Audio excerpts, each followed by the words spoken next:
Hello guys! Welcome to Indai's Japanese Vocabulary! Ngayon po nais kong sagutin ang katanungan ni Mr. Aki. Maraming pong salamat sa inyong katanungan at nais ko pong humingi ng paumanhin dahil hindi ko po agad ito napansin. Guys, kung meron po kayong katanungan at para mapansin ko po agad ito, please comment po sa aking video. Dahil usually hindi po talaga ako tumitingin sa DM ko. At ang katanungan po ni Mr. Aki ay kung paano sabihin sa Japanese ang hindi ko na alam kung ano ang uunahin kong gawin. In basic Japanese,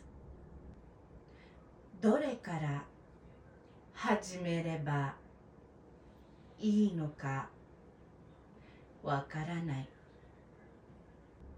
どれから始めればいいのかわからない。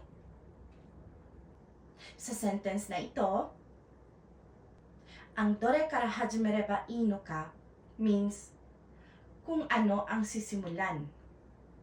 At hindi na po kailangan sabihin ang uunahin.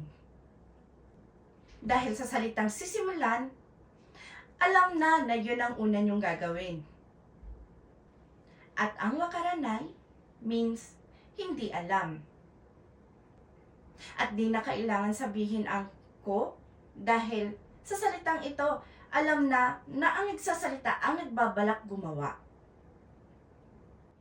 In business Japanese, どちらから手をつければよいかわかりかねます。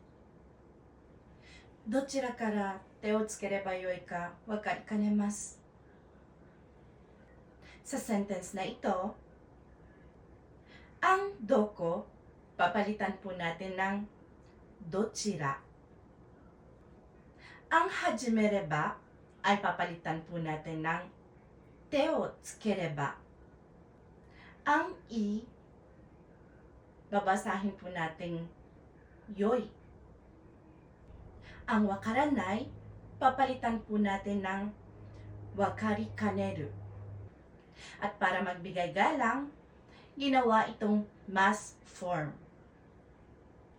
Kaya kailangan i-drop ru at add mas para maging wakari kanemasu.